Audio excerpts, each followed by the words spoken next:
Petit Noun.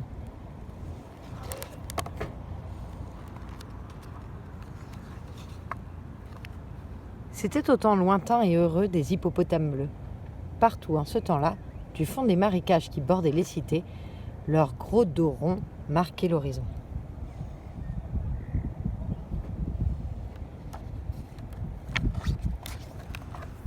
En bons maîtres du fleuve qu'ils étaient, ces pachydermes se prélassaient avec délice dans les eaux tranquilles du Nil. Autour d'eux, des fleurs poussaient, et au fil du temps, leur feuillage avait gravé son empreinte sur leur peau qui brillait au soleil. Les poissons les frôlaient, les papillons s'y posaient, et les oiseaux picoraient sans crainte ces étranges rochers d'azur.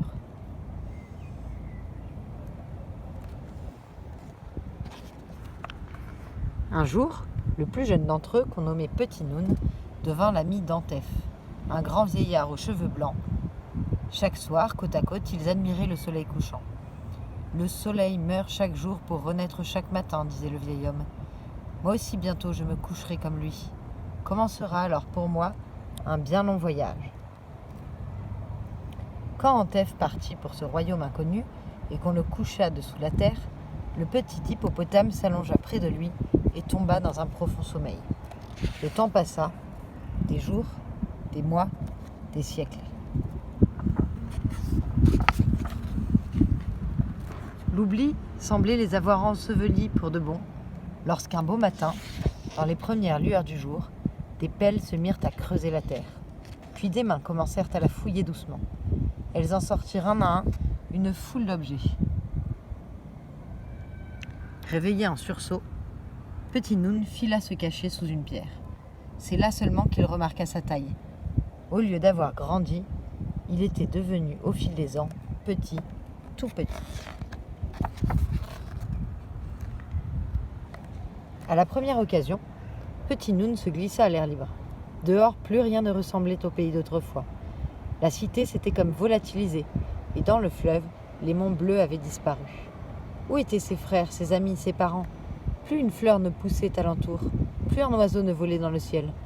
Le vent, le temps avaient tout emporté.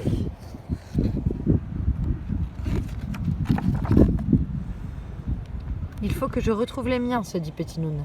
Peut-être sont-ils partis pour les pays lointains dont Antef m'a parlé si souvent. » Et il se mit en route, minuscule point bleu, dans le grand désert doré. Il trottina ainsi, de jour en jour. Plus il marchait, plus le sable lui collait à la peau, recouvrant la belle couleur turquoise de son dos. Bientôt, il se mit à briller autant que le soleil.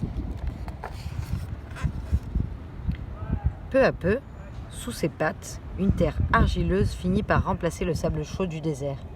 Ça et là, des maisons bordaient la route. Au premier coup de vent, Petit Noun prit des allures de soleil couchant.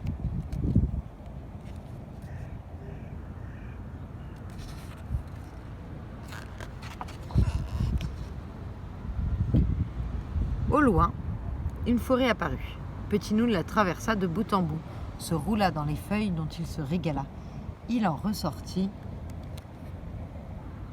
vers prairie. Un jour enfin, à l'autre bout du temps, Petit Noun aperçut des hautes silhouettes à l'horizon. Un épais brouillard flottait dans l'air lourd de poussière et de fumée. Épuisé, Petit Noun se coucha et s'endormit. Lorsqu'il se réveilla, il était gris-souris. Petit Noun soupira. Il voyageait depuis si longtemps, jamais il ne retrouverait ses ancêtres disparus. Lorsqu'il vit l'eau qui coulait calmement dans les méandres du fleuve, il s'y glissa pour y pleurer tranquille. Et là, soudain, tandis que le courant lavait pour de bon son petit dos rond, il les aperçut. Ses parents, ses frères, ses amis, c'étaient bien eux qui l'attendaient là, dans leur pyramide de verre. Fou de joie, Petit Noun courut les rejoindre.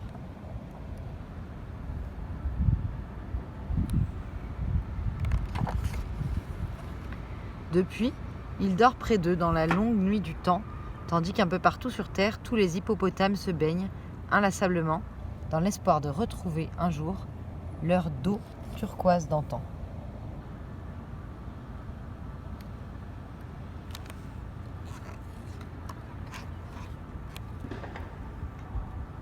Et voilà la véritable figurine de Petit Noun qui a été trouvée dans une tombe en Égypte, à Dra Aboul el-Naga,